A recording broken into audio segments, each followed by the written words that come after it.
네, 코리니 아빠의 투자알기. 오늘은 주말 3연전 마지막 컨텐츠입니다. 스테이블 코인이 폭발한다고 그래서 이더리움이 상승한다라고 저도 생각하고 있었는데 그거는 착각이었습니다. 그 이유에 대해서 오늘 한번 말씀드리도록 하겠습니다. 네, 코리니 아빠의 투자알기는 인문학적 추론 영역이니까 절대 투자의 기준으로 삼지 말아달라는 주의 당부를 드립니다. 자, 지금까지 USDC와 USDT의 상당량이 이더리움 기반으로 발행했다. 이런 얘기 여러분 다 들어보셔서 아셨잖아요. 그래서 USDT의 약 43%, USDC의 서클이 약 72%가 이더리움 기반이다라고 저희가 다 알고 있죠. 웬만하면. 그래서 우리는 이렇게 생각을 했습니다. 저도 스테이블 코인 사용량이 이렇게 계속 증가하게 될 거기 때문에 지금 미국에서 스테이블 코인을 활성화시키려고 법안으로 다 준비를 했잖아요. 그래서 향후에 2030년도까지 뭐 최소한 7배 이상 상승을 한다고 알고 있어요. 그러니까 야, 스테이블 코인이 7배 상승을 하게 되면 7배 많아지면 당연히 이더리움도 수요가 7배 많아지는 거 아니야? 라고 생각을 하잖아요. 근데 그게 아니었습니다. 네, 저도 잘 이해를 못 했었어요. 그래서 제가 이게 궁금해가지고 스테이블 코인을 공부하다가 또 그 뭐 플라즈마 코인도 나왔기 때문에 더 자세하게 공부를 하다 보니까 이런 질문을 하게 됐습니다. 과연 자, 스테이블 코인이 이더리움 기반으로 발행된다. 이 얘기를 하잖아요. 이더리움 기반으로 발행된다. 이게 과연 무슨 의미인지 이거를 계속 탐구를 해봤거든요. 네, 그랬더니 자, 스테이블 코인이 이더리움 기반으로 발행된다고 하더라도 발행자가 이더리움을 보유할 필요가 전혀 없다는 거예요. 여러분 놀랍지 않으세요? 예를 들어서 제가 스테이블 코인을 100만 달러어치를 발행을 한다 그랬을 때 뭐 이더리움을 100개 가지고 있어야 되냐, 1000개 갖고 있어야 되냐, 여러분 이렇게 생각을 하실 수 있잖아요. 그러면 여러분들 우리 생각에는 분명히 이더리움이 필요한 거 아니야? 이렇게 생각을 하잖아요. 그게 아니라는 거예요. 스테이블 코인이 이더리움 기반에서 작동한다는 거는 단지 이더리움의 프로그래밍 환경을 이용한다는 의미이기 때문에 가치 보존을 위해서 이더리움을 직접 보유할 필요는 전혀 없습니다. 전혀 없어요. 이게 만약에 스테이블 코인이 이더리움 내에서 발행을 해가지고 뭔가 가치가 이렇게 왔다 갔다 전송되는 가운데 만약에 가스비를 내야 된다라고 하면 그때 이더리움이 필요하긴 합니다. 근데 그 가스비로 되는 이더리움 양 자체가 극히 적죠. 왜냐? 대부분이 다 이제 스스로 레이어 2 기반으로 하잖아요. 그렇기 때문에 레이어 1인 이더리움 내에서는 아주 필수적인 내용만 기입을 하고 나머지는 자체적으로 자기네들 다 레이어 2에서만 데이터가 왔다 갔다 합니다. 네, 그렇기 때문에 대부분의 어떤 그런 거래들은 이더리움에 직접 기록이 안 돼요. 그래서 가스비도 수익도 갈수록 기대하기가 점점 어렵다는 겁니다. 점점 줄어든다는 거예요. 이걸 이해하고 나니까 뭐야? 그러면 스테이블 코인이 7배 늘어나면 이더리움이 7배 가는 게 아니네? 라는 혼돈에 빠지게 된 거죠. 네, 여러분 혹시 이거 듣는 분 중에 코인 전문가, 기술적 전문가 있으면 제가 이 말씀드린 내용이 참인지 거짓인지 댓글로 한번 부탁드립니다. 제가 이거 3대 AI 프로그램을 다 돌려가지고 이거를 확인해 봤거든요. 네, 요게 맞습니다.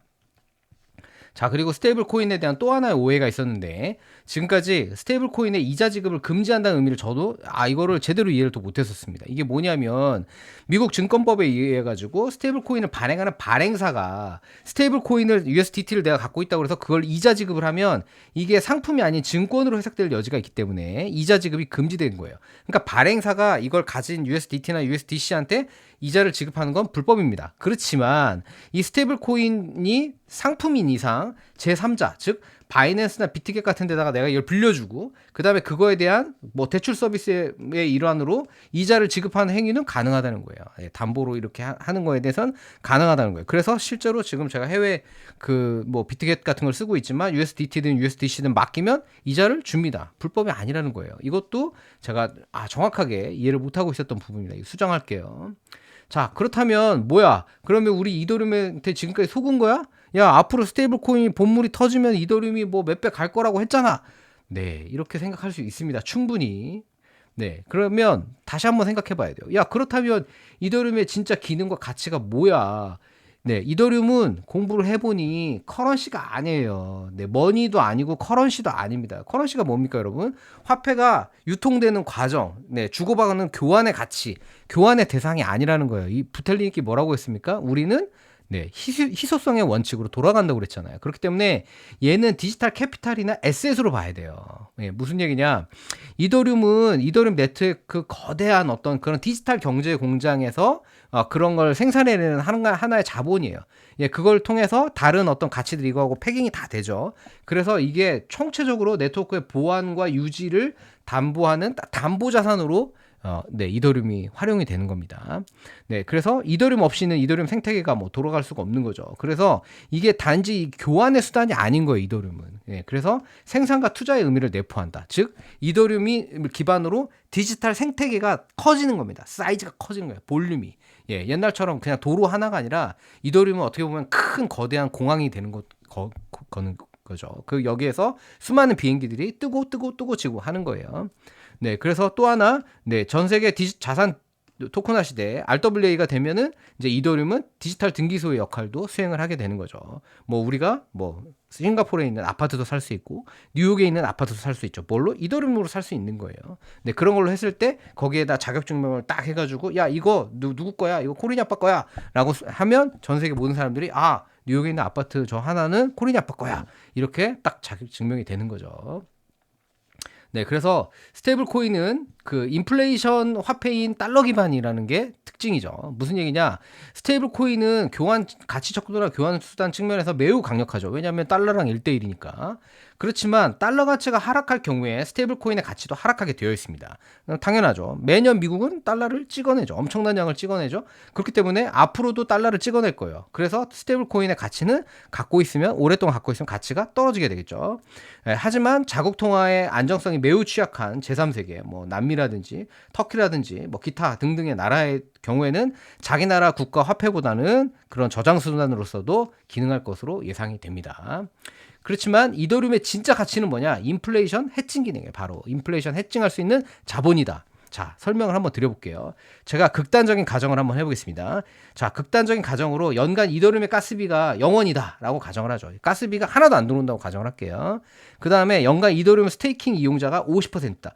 50%의 그 이더리움 소유자들이 다 스테이킹을 맡겼다고 생각을 해요. 그리고 이더리움의 스테이킹 연간 이자가 3%라고 가정을 하겠습니다. 그러면 세 가지 가정을 기반으로 이더리움은 연간 1.5%의 인플레이션 화폐가 됩니다. 왜냐? 스테이킹 이자를 이더리움으로 주기 때문에 1.5%가 더 만들어지는 거죠. 그리고 가스비 수익이 0이니까 소각되는 분량이 하나도 없다고 가정을 할게요. 그러면 1.5%가 화폐가 더 발생을 하게 되는 거죠. 그렇지만 자 볼까요? 미국의 물가 상승률이 연준이 몇 프로를 목표로 하고 있습니까? 2%를 목표로 하고 있죠. 그렇기 때문에 이 2% 목표가 달성이 됐다고 가정을 하더라도 이더리움은 실질적으로는 인플레이션 해지가 가능한 자산으로 작동하게 되는 겁니다. 이해되시죠? 네. 미국의 물가 상승률이 근데 2%만 됩니까, 지금? 네. 연준의 목표가 2%고 거의 뭐 3%가 될 수 있고 4%가 될 수도 있는 거죠. 그렇다 하더라도 이더리움은 실질적으로는 인플레이션 해지가 가능한 자산으로, 캐피탈로 작동을 하게 되는 겁니다. 자, 그래서 이더리움의 연도별 가스비 추정치를 그룹으로 뽑아봤더니 2021년도가 절정이었어요. 절정. 근데 이때부터 22년도부터 뭘 했습니까? 머지 업그레이드를 했죠. 그래서 이때부터 작업증명에서 지분증명, 포스 방식으로 바뀌면서 이때부터 가스비가 확 줄어들게 됩니다. 이 데이터가 좀 다르거든요.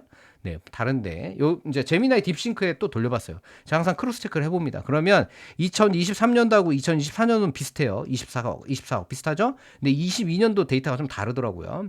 네, 근데 여기도 마찬가지로 머드 업그레이드를 해가지고 전년도에 비해서 급감을 했죠. 그래서 앞으로 총 가스비는 계속 감소를 하되 증가하지는 않을 겁니다. 그렇기 때문에 가스비 중심으로 이더리움이 뭔가 가치가 있다라고 생각하면 안 됩니다. 따라서 스테이블 코인이 활성화되는 것과 이더리움은 직접적인 관계는 떨어진다라고 이해할 수 있습니다.